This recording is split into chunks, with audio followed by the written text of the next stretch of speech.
Hi, welcome to Diving into Deep Waters. I'm your host, Erin Rowling, and I thought there would be no better way than to start this podcast off with an embarrassing story.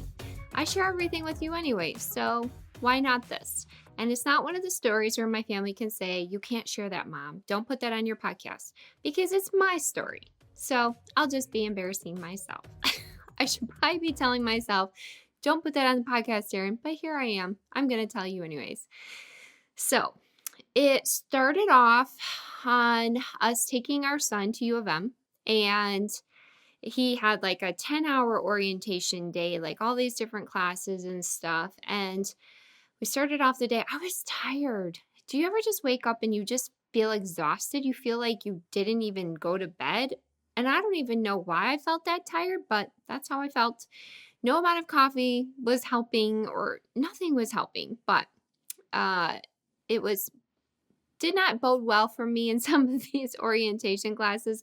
We got to one of the lectures or whatever, and let me just tell you, the chairs, they should not make the chairs comfortable in these classrooms, because all I'm thinking of is these kids are going to sit in these chairs and they're going to fall asleep, because that's what I did.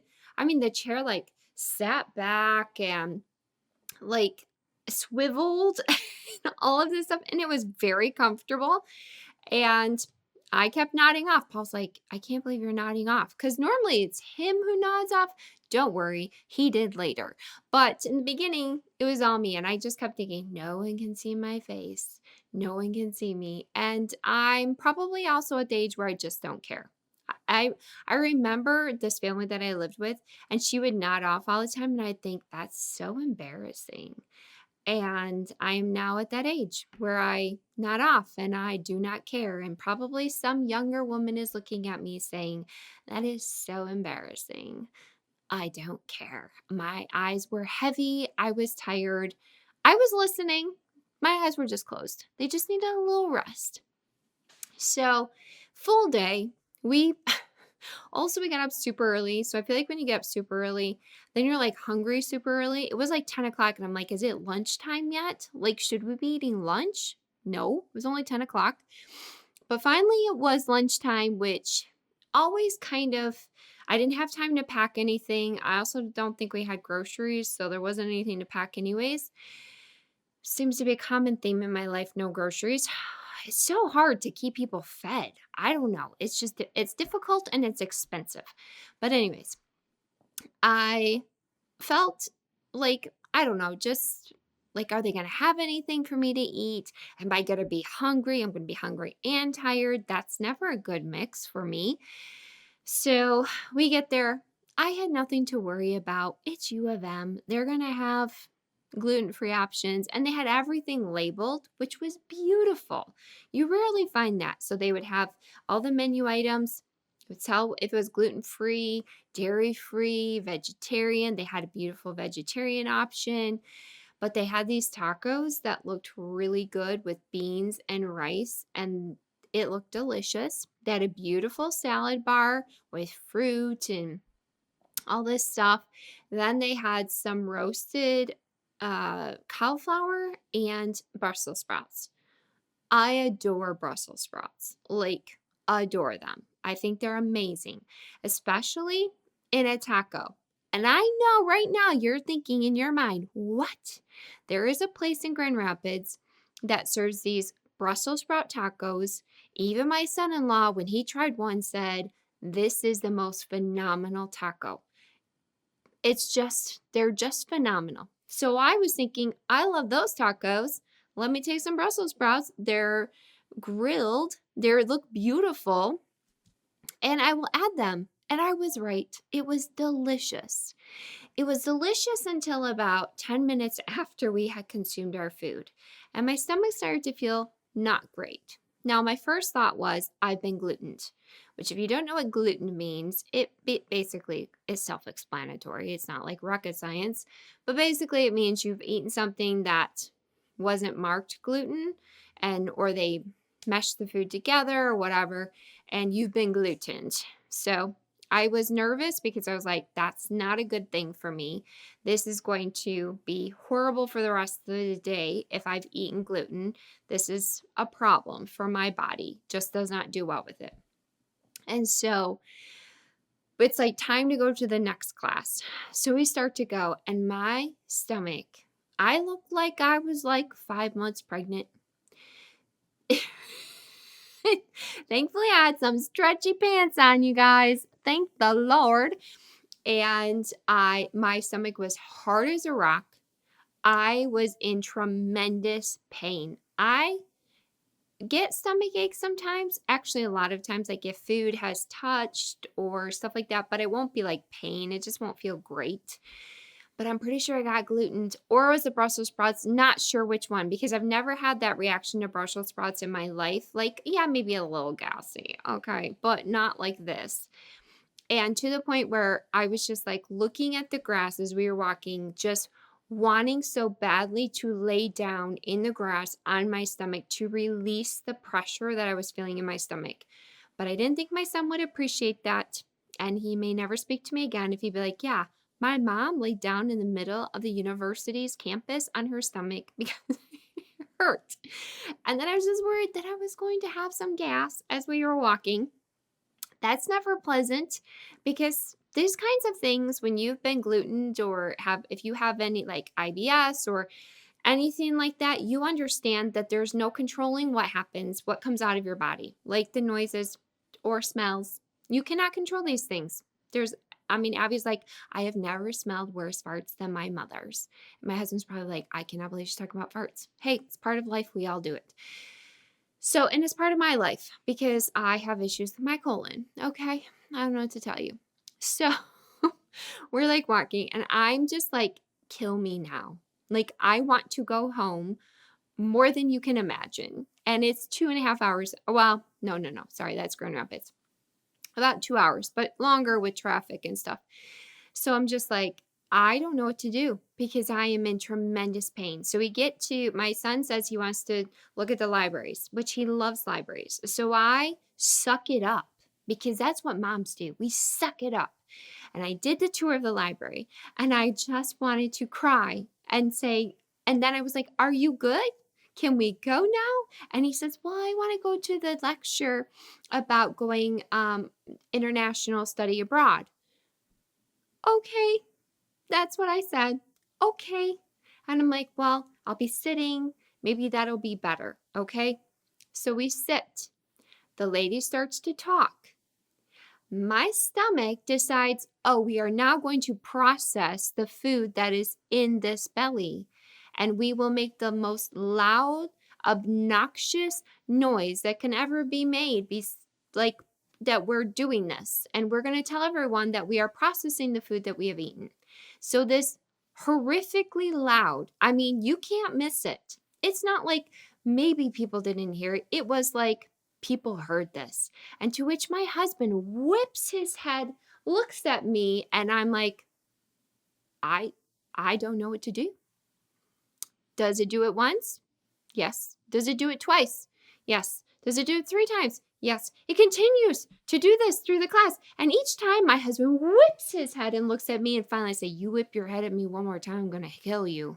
Yeah, I said it. That's what I said. Which he laughed and started to doze off. That's when he started to doze off. At the end of class, my son says, what is wrong with you? And I say, I don't know, but I need to go home.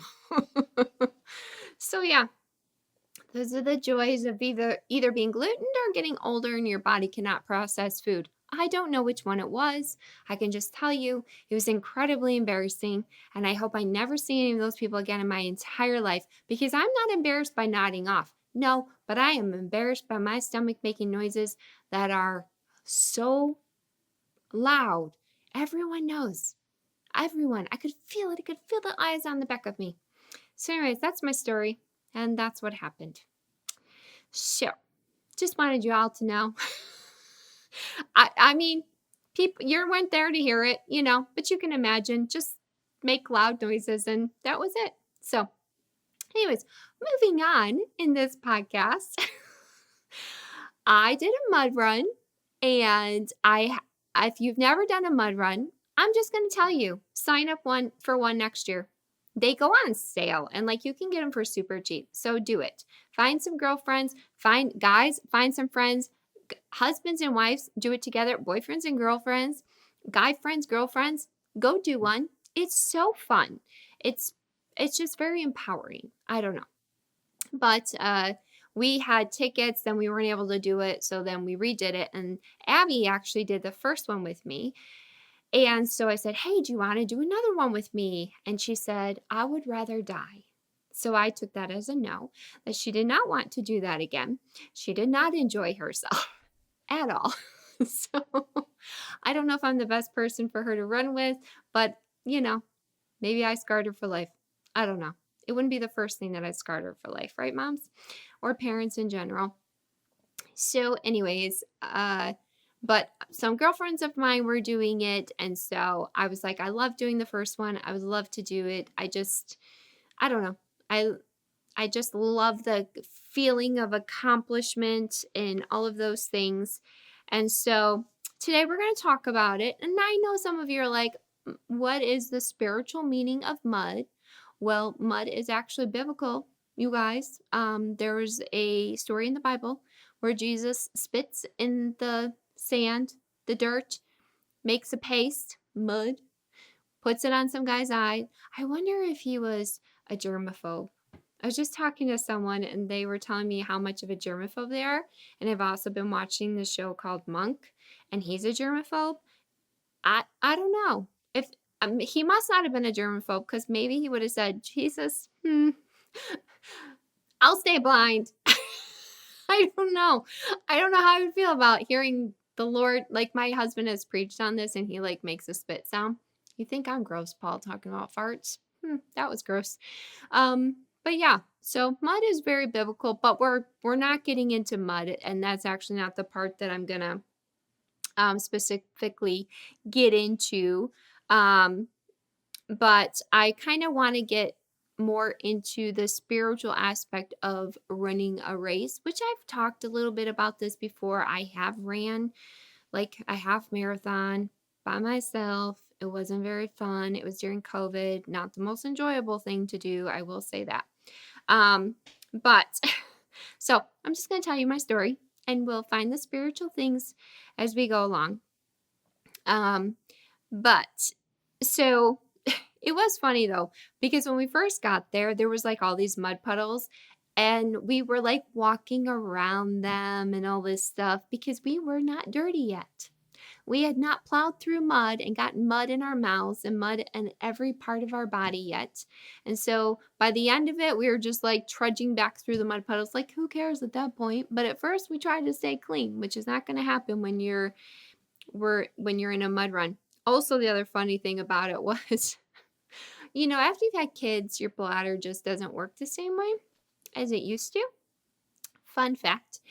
And so running in your bladder, I don't know, just doesn't really mix after kids. And so I had this like worry a little bit because I was like, there's no bathrooms along the way. And then we went through the first mud thing and it smelled like poo.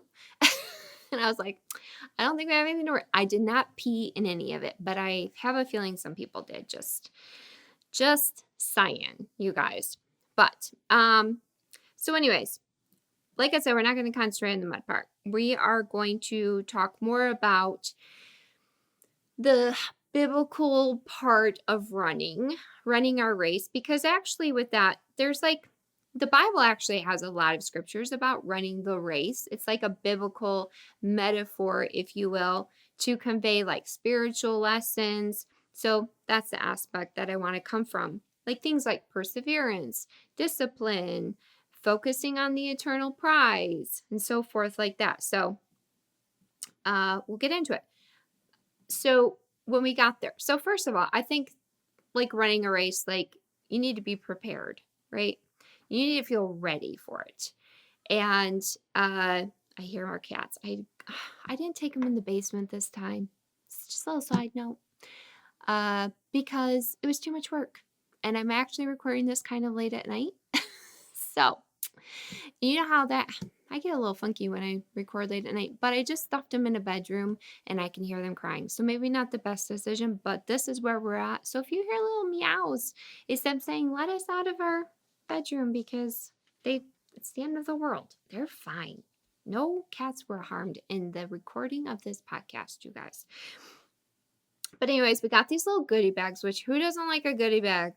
I love a goodie bag. I want a goodie bag. I want the free things. I like free things. And actually, when I work out, I always wear a headband, and I didn't wear one to this race. But guess what? I had nothing to fear because they gave us one. On one side, it said Pink Army, and on the other side, it said Mud Girl Run, I think, because it was a girl. It was for girls. This one that I did was for girls. And so didn't have to worry. I had my headband, and like the theme was pink, girls pink. That's just how it goes. We also got these tattoos, and they were really big. It said Pink Army. Mine said Pink Arm because the Y did not fully go off. I actually had to go help my daughter Amanda and Frank move again. Yay. Actually, a lot of the work was done. I just got to help organize, and I love that part. So, anyways, all my kids were like, pink arm. What's that, Mom? What's a pink arm? And I was like, it's Army, okay? I just didn't do it correctly. But anyways, I put it on my bicep, and I felt very strong and empowered. Did not think about the fact that the next day was church, and that those tattoos, fake tattoos, don't come off very easily. So did I have to scrub my arm within an inch of its life? Yes. My whole arm was bright red trying to get that stinking thing off because I was like, how's that going to look during worship? They'll be like, she get a new tattoo? Pink arm. What significance? So we got it off. It was all good, but didn't think that one through. Then we also got these things that go under your eyes. Like, you know how baseball players or football players, they kind of put the black stuff. I don't know what it's called. Whatever that is. And so that we had those. So, I mean, we were and we had our tattoos. We had our stuff on our arms, under our eyes. I had my headband. We had our matching shirts. Yes, that was fun. And we were ready. We got in line. We prayed it up, you guys, because when you do these kinds of things, you realize you need Jesus. You need him protecting you along the way because you do not want to get hurt. I mean, that's the bottom line.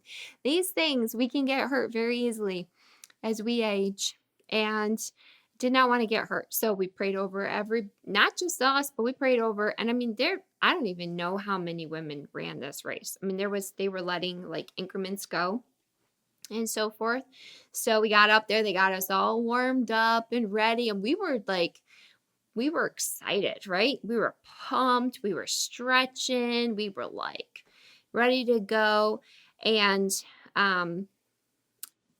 they say, okay, the next group can go. Now, I'm not gonna lie, we had two younger women with us. Okay, there was a group of us, but then there was two younger women, and they decided they were going to run ahead of us because they're maybe faster. And I'm not going to lie, I wanted to go with them. I wanted to run with them. I think I could have kept up. Well, in my mind, I could have kept up. Physically, don't know. But in my mind, I was like, I could keep up because, I work out. I do stuff. Anyways, also, I'm very competitive, okay? I like to win. I like to push myself. I mean, I'm sure these are surprises to you guys. If you're listening or you're watching my face right now, I'm sure you're like, yeah, We're shocked, Aaron. We're shocked that you want to win. We're shocked that you're competitive. I even played bingo with my father-in-law today. I did not win, you guys, but my competitive daughter won. And yeah, I did not win, but it's fine. I'm fine. I will just play bingo again, and I will not invite her, and I will win the next time. Anyways, so these two younger ladies, they want to go faster than us. It's fine. I can't blame them. I totally understand that, but I did think, take me with you. But I had prepped myself, okay? Because I know myself, all right? And I know that I want to go faster. I want to beat people. If I see someone running, I think I should run faster than them. These are the thoughts in my mind. But I had prepped myself and said, Erin, this is not about winning. This is about running with your friends. And you need to be a good sport. And I had to give myself a pep talk. I had to talk myself because it's just part of my nature. And it's not that I didn't. So my friends who are listening, who ran it with me, like she didn't even want to run with us. That's not what it was about. It was just this is who I am as a human. You know me well enough to know this about me. So, but we take off. We all start off with a jog. We all started with a jog. And we get to this first obstacle. And, you know, maybe a slight irritation came off right the bat because it was like this thing that was like a blow up thing. And you like walk in the holes. But then you got to the middle and there were these like pillars. You know, you had to kind of get through the pillars and stuff like that. And we get to the pillars and there were some people that had fallen. It was like basically could have been a commercial for I have fallen and I can't get up kind of thing because they could not get up. I mean, just the people stepping made the thing like go all over the place and they could not get up. So of course, you know, we helped them get up and stuff like that. And then I was like, I want to pass you because I don't want you to fall in front of me and not be able to get up again. I know it's wrong. I know it's not good thoughts, but this is what's going in my mind. And I'm just being honest with you. Okay. What is happening in my head?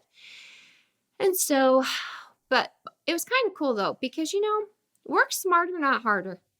One of my friends, she stopped stepping in the holes. She just walked across it. And I was like, yes, girl. So just a little side note, you know, if you ever do these things, work smarter, not harder. Watch people how they do it wrong, and then watch people who figure out a different way, which way works best, which is what I did through the whole race. Anyways, now this is where, okay, so I'm already, actually, I wouldn't say this is where I was tested because I already was tested with that thing. But this is where I got tested because some people wanted to walk and some people wanted to run. I being in the camp of wanting to run. I'm not a runner, but I like to challenge myself. And I'm like, hey, it's a mud run, but it's fine. A lot of people were walking, but then some people were running. And my husband recently just preached a message and he talked about the fruits of the Spirit. I'm not so good at the fruits of the, every time oh my gosh, there's a sermon on it or I read about it, I'm always challenged because I just, you know, we're always like, you know, you can tell a person what kind of fruit they have by the fruits of their spirit. And I'm like, I don't know what my tree looks like sometimes, you guys, because the fruits of the spirits do not always reside inside of me. And I lack the fruit of the spirit of patience. I will fully admit it. I don't think I'm the only one who has a difficulty with patience. I think it's something we all can, you know, grapple with. And I mean, like, here's the thing. I wanted to go. I mean, I wanted to take off, but I kept saying to myself, patience, self-control, kindness, Erin, come on, you can do these things. We ended up in two groups, which was actually really a nice compromise because those who wanted to run could run and those who wanted to walk could walk. And what we would do, the runners would kind of run to the next obstacle, go through it, and then kind of encourage the walkers who came through. You know, we would be there to cheer them on, extend a hand to them. Sometimes, you know, push a few butts up, you know, to get up and stuff like that.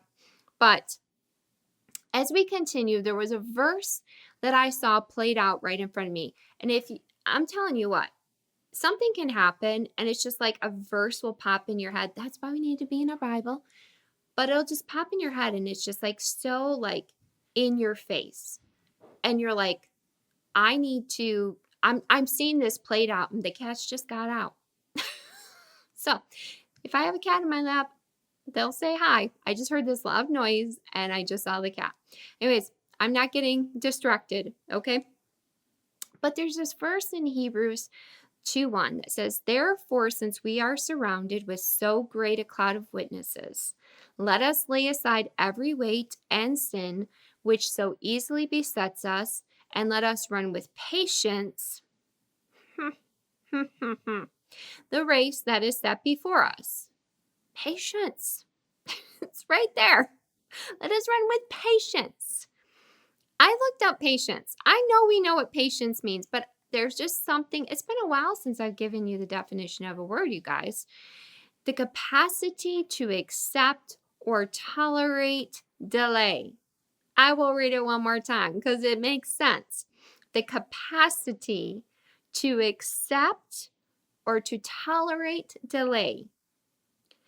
While I was working on my tolerate to delay, my capacity to accept delay, I guess we should say, my friend was living out this verse. Because as people were coming, like, you go through something, you've been running, you go through something, you're tired, you're trying to catch your breath. Here's what she was doing. She was going to there. I mean, she was cheering on people we didn't even know. And she was extending her hand. She was like, "You got this. You can do this. Do you need help?" To our group, to lots of other groups, and all this stuff. And as I watched her, I just envisioned this verse. Like, it totally was like I was watching it unfold before me. It was like, it it makes me teary-eyed. Honestly, as I was putting this together, I just had a moment where I was just like, here you were, like, in your little world of learning patience, and here she is just like living out a scripture right in front of your face. Thankfully, I was able to recognize it and it didn't pass me by, because that probably happens a lot of times, because that verse, the part of the verse that says, "Since we are surrounded with so great a cloud of witnesses," like, she inspired me to come alongside of her and other people, because she's little but she's loud, and she's clapping for them and getting other people to clap for people. And it was just like she was living that out. A cloud of witnesses, a cloud of people that were surrounding these people who were trudging through mud, maybe at moments thought they couldn't do it, or were having a difficulty, or when is this race done? What obstacle is this? How many more do I have to go? Can I finish? All of these thoughts, but here she is inspiring them by encouraging them. And it just reminds me too, like, the heavens are clapping for us as we trudge through the mud, the valleys, the difficulties of life. We have the heavens that are doing that for us. It was interesting, on a side note, and this did not even come to my attention until I was putting this podcast together, because as I joined her, my patience was no longer an issue. Isn't that interesting? I was consumed with telling myself to have patience. But when I went to encourage, when I went to, like, hold out my hand, my patience, I had patience. It dissipated. I was no longer inconvenienced, if you will. Again, people who are with me, I'm not saying you inconvenienced me, but I'm just saying the own battle within me, and you know me well enough. But it was like, you're not focusing on yourself right now. And because you're not focusing on yourself, you're not even having to deal with that, because you're focusing on others. If you're lacking patience, which I'm sure I will lack patience. I lacked a little bit of patience with my teenage daughter today, and she went to spend the night at a friend's house, and I might have said, "Hallelujah." I'm just saying. Just struggled a little bit with her today. But it was, I don't know. I learned patience when I stopped focusing on myself and asked myself, how can I support others? And maybe that's the question we ask ourselves when we're lacking that patience. How can I support others? Because maybe we'll have patience. The Lord will supply us with patience because we're not making it about ourselves any longer. All right. So we got to this other obstacle where we had to carry these canisters. around, and there was different weights in them, and there was like I don't even remember what the weights were, but you could pick like one, you could pick two, and this little girl, she picked two, and I don't know if she didn't know what weight they were or whatever was going on with them, but she grabbed them. She didn't get 5 feet, and she was just like, I can't do this. So her mom took one of her weights from her, and then the relief that washed over that little girl's face as soon as her mom took her weight was just like, okay, now I can do this. I am not I'm able to accomplish this. But then that poor mom was carrying three weights and struggling quite a bit with it. I get to see her face. She was just like, what am I doing? This with the things you do for your daughter, whatever. But then another girl, like halfway through the course, only had one. And I think she was like, oh, I'm doing fine. She saw the mom struggling. So she took the other weight from the mom. And then the mom, the relief that washed over her face, I could tell she was like, oh, okay, I can do this. Because, when you're walking a course, it can get heavy, or whatever. And the part of the scripture that comes into play here, it says, let us lay off every weight and sin which easily besets us. And I looked up besets, and it means to trouble or to threaten persistently. The weight that was troubling that little girl and her mama, it was going to threaten them in their ability to persistently finish that course. And I would ask you this: what is threatening you to be able to persistently finish the race that you have started towards Jesus? Because here's the thing, we are often like that mama. We take on these extra baggages, right? We take on often things that we don't have any business taking on. And we struggle. That mom, all she had to do was take that third weight and just set it down and continued on with two. But her stubbornness defied reason. Her stubbornness said, I will carry all three of these. Where reason said, put one down because it's going to keep you from finishing this course. What's the big deal? But stubbornness, okay? Am I speaking to anybody? Stubbornness says, just keep on doing it. Come on, you can do it. And you can't. It's going to stop you from persistently getting to where you want to go, to finish the race, to finish that obstacle in this case. Just put it down. Don't let it stop you from where you want to go. Maybe you need to assess, what am I carrying that I don't need to carry? Who cares if it's in the middle of the obstacle? Nobody cares. Somebody else will come along and pick it up. You don't have to worry about it. Put it down so you can finish. Okay, last obstacle. It was this net, basically, and you climbed up, you climbed across, and you climbed back down, and it had the holes in it.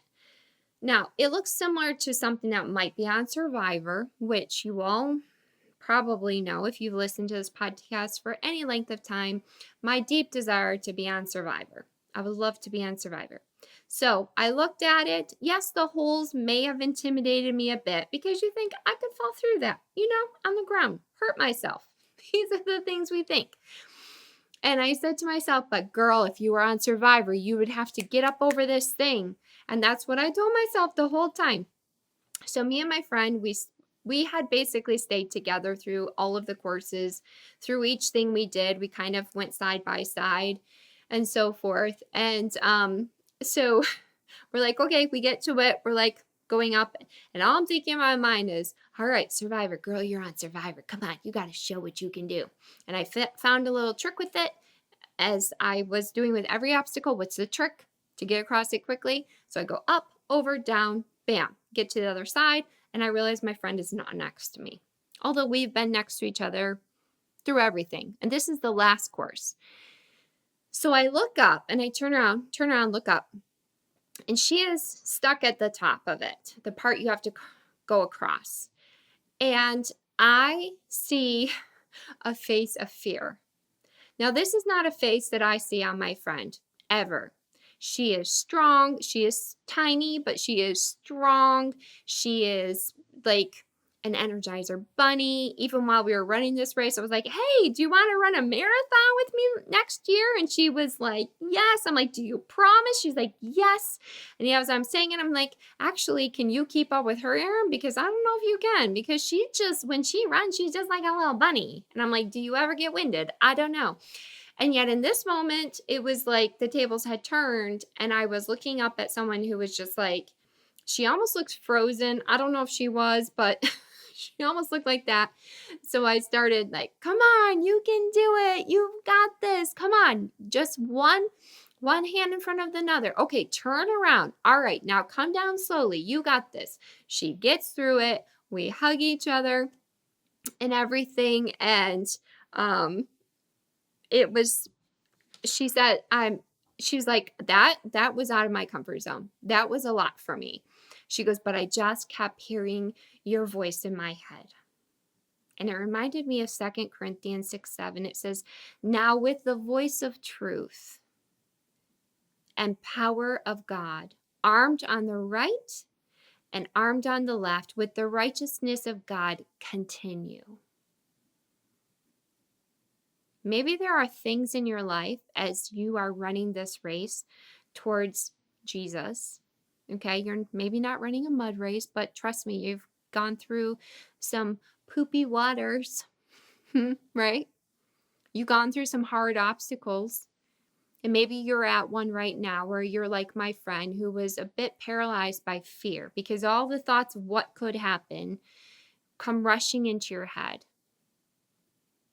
And it's paralyzing. Maybe that's where you're at, or you have a friend that's at that position, or someone in your family, or whatever. The obstacle is too much. It's too scary. I want you to allow the words that are spoken in this scripture to come over you, to be spoken to you. The voice of truth that has power, that's God's voice. See, he never leaves us or forsakes us. He promises that. It's in his word that he will never leave or forsake us. And he's big enough to be on the right side of you, and he's big enough to be on the left side of you. So because of those things, don't stop and don't give up. And say this word, continue. Keep going. Don't stop. We're all running a race. The only way you finish one is when you're face to face with Jesus. It's a long race. It's a race that we run each and every day. But the good news is we're not running it alone. But as we're running, let's take inventory on, do we need to drop some things that are getting in the way of us getting to the finish line? They're going to keep you from getting there. Don't be too stubborn to think that you can do it on your own. And if you're struggling to release it, just say, Lord, help me drop this. I cannot keep running the way I need to run with this baggage. So it's okay to drop it. Are we running with patience? Patience towards those that we are running with or walking, running or walking. And lastly, let's be reminded by the voice of truth, which surrounds us on every other side that says to continue. I realized that running that race would not have near the wonderful experience if I had run it by myself. but running with friends who were there to encourage, to strengthen. There was nothing like all getting to the end. Some of us walked, some of us ran, but we all got to the end and we all grabbed hands and ran that finish line together, received our medals together. That was an amazing feeling. I was glad that I did not do that by myself. How much more rewarding to do it with people that were there for me and I got to be there for them. You're not alone. And let's remember these things, because guess what? Tomorrow, you're going to have to get up and run. And then the next day, you're going to have to get up and run. And then the next day, and the next day, and the next day, and the next day. Just remind yourself, you got this, because God's got you. And we will finish. We're going to finish strong. And we're going to go across that finish line together with our hands lifted high. That was like my favorite part. And just like, we did it. So let's do it.